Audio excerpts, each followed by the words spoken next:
કે lease holder અહીંયા હોવો જોઈએ, એ કેમ નહીં જો એને બોલાવો પહેલા, પછી બધી આગળની કાર્યવાહી થાય.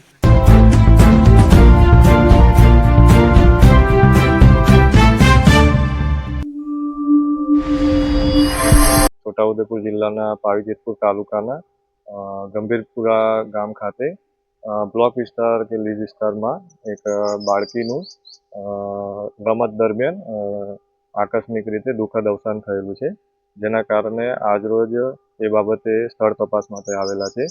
જેમાં જે કંઈ પણ કારણોસર ઘટના ઘટી છે અને જો લીઝના નિયમ અનુસાર જો એને ખાણકામ નહીં કર્યું હોય તો એ બાબતે કાયદેસરની કાર્યવાહી હાથ ધરવામાં આવશે.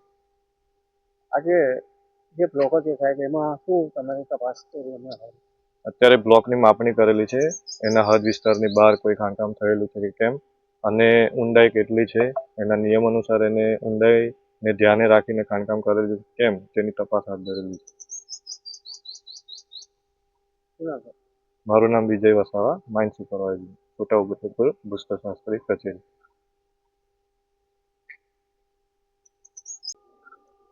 હું પીએસઆઈ એસબી રાઠવા અહીંયા જેતપુર પાવી પોલીસ સ્ટેશનમાં ફરજ બજાવું છું.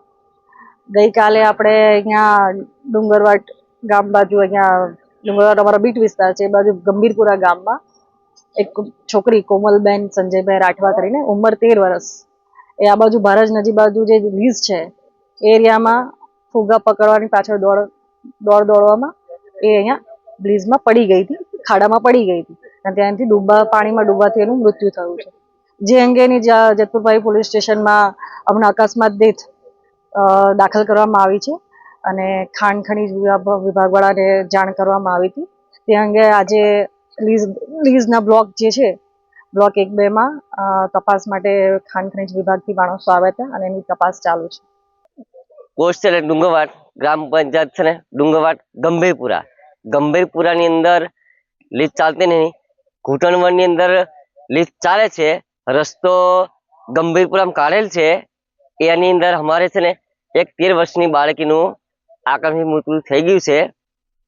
ખાડો ઊંડો ખોદવાથી રેતી માફિયાઓ છે ને એમના નિયમ કરતા 15 ફૂટ જેવું ખોદી નાખ્યું છે. એમાં બાળકી રમતા રમતા ગઈ, અંદર પડી જવાથી એનું આકસ્મિક મૃત્યુ થઈ ગયું છે.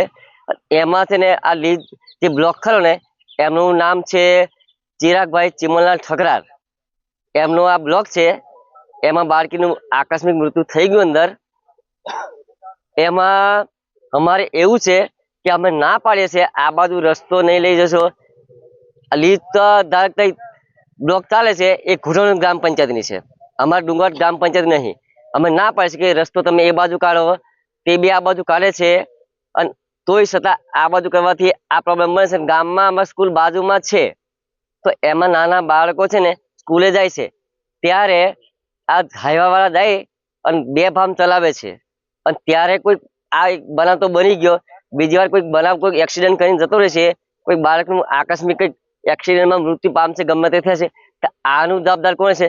તંત્ર કોઈ જવાબદારી લેશે ના? પોલીસવાળા કોઈ કઈ કહેવા નહીં ને ખનીજવાળાને કહે છે તે બી કોઈ લેતા નહીં. આ લોકો તંત્ર જવાબદારી લેશે એ કોણ લેશે? એ અમારી માંગણી છે. અહીંયા મારું નામ છે રાકેશભાઈ રાઠવા, ગામ ગંભીરપુરા.